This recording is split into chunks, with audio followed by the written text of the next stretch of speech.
ಕೇಳಿ ಕೇಳಿ ನನ್ನ ಕಿವಿಯೆಲ್ಲ ತೂತ್ ಬಿದ್ದೋದ್ವು. ಯಾರು ಯಾರು ಆ ಕೃಷ್ಣ? ಹಾಲು ಕೊಡಲು ಹೋದ ಪೂತರಿಯ ರಕ್ತ ಹೀರಿದನಂತೆ. ಸವಾರಿ ಮಾಡುವಂತ ಬೆನ್ನೊಟ್ಟಿದ ಶಕಟರ ಸೊಂಟಾನೆ ಮುರಿದನಂತೆ. ಅವನ ಕೈಯಲ್ಲಿ ತೃಣಾವರ್ತ ಆಟದ ಬುಗುರಿಯಾಗಿ ಹೋದ. ರೇಣುಕ ಬೆಲ್ಲದ ಹಣ್ಣು ಬಡಿಯೋ ಬಡಿಗೆಯಾದ. ಯಾರು ಯಾರು ಆ ಕೃಷ್ಣ? ಗೋವರ್ಧನ ಬೆಟ್ಟ ಯಕಸ್ಯ ಛತ್ರಿಯಾಗಿ ಹೋಯಿತು. ಯಾಕೆ ಯಾಕೆ ಆ ಕೃಷ್ಣ? ಆ ಗೊಲ್ಲರ ಪೋರನಿಗೆ ಈ ಪಟಿ ಶಕ್ತಿನ? ಎಲ್ಲಿಂದ ಬಂತು ಈ ಶಕ್ತಿ? ಯಾರು ಕೊಟ್ರು ಈ ಶಕ್ತಿ? ನಮ್ ಗೂಢಚಾರರು ಶೋಧನೆ ಮಾಡಿದ್ದಾರೆ ಒಡೆಯ. ಎಷ್ಟ್ ದಿನ ಈ ಶೋಧನೆ ಮಾಡೋದು? ಶೋಧನೆ ಅಂತೆ ನಿಮ್ ಮುಖಕ್ಕೆ ಮಂಗಳಾರತಿ ಅಂತ.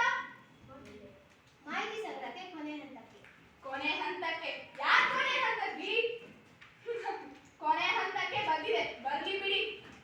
ಬೇಜಾರ್ ಮಾಡ್ಕೊಂಬೇಡಿ ಇವ್ರೆ. ನಾನು ಹೇಳಿದ್ನಲ್ಲ ಆ ಇಬ್ರು ಅವರೇ ಒಡೆಯ. ಇವರು ಇವ ಶೈಲಿಕ, ಇವ ದುರ್ವಿಧ. ಇದು ನಿಮ್ಮ ಕೈಯಲ್ಲ, ಇದು ನಿಮ್ಮ ಕಾಲು. ಇದು ನಿಮ್ಮ ಕೈಯಲ್ಲ, ಇದು ನಿಮ್ಮ ಕಾಲು. ಕಾಲದ ನಿಮ್ಮ ಎಕ್ಕಡ. ಶಭಾಷ್. ಇದು ನನ್ನ ಕೈಯಲ್ಲ, ಎಕ್ಕಡಾನೂ ಅಲ್ಲ, ಯಮಪಾಶ. ತಿಳ್ಕೊಳ್ಳಿ. ಹಾ, ಏರ್ಪಾಡೆಲ್ಲ ಆಗಿದೆಯಾ? ಆಗಿದೆ ಒಡೆಯ. ಸಾಹೇಬ್ರೆ ಬಂದು ಖುದ್ದು ಪ್ರಾರಂಭಿಸಿದ್ದಾರೆ. ಕ್ರೀಡಾಂಗಣಕ್ಕಿರೋದು ಒಂದೇ ಬಾಗಿಲು. ಕಿರುಗತಿ ಕಮಲನಿಗೆ ಅಲಂಕಾರ, ಗಾಜಿನ ರಾಜಗೋಪುರ ಅಲಂಕಾರ. ಅದೇನಾದ್ರೂ ತಲೆ ಮೇಲೆ ಬಿತ್ತು ಅಂದ್ರೆ ಶ್ರೀಮದ್ ರಮಣ ಗೋವಿಂದ ಗೋವಿಂದ. ಆದ್ರೆ ಅದು ತಲೆ ಮೇಲೆ ಬೀಳ್ಬೇಕಲ್ಲ? ಬೀಳುತ್ತೆ ಬೀಳುತ್ತೆ.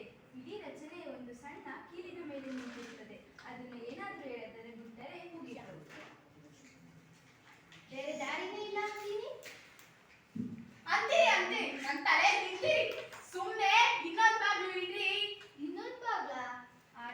ನಾನ್ ಬರೋ ಬಾಗ್ಲಲ್ಲಿ ಎಲ್ಲಾರು ಬರೋ ಬಾಗ್ಲಲ್ಲಿ ನಾನ್ ಬರಕ್ಕಾಗುತ್ತಾ ಮತ್ತೆ?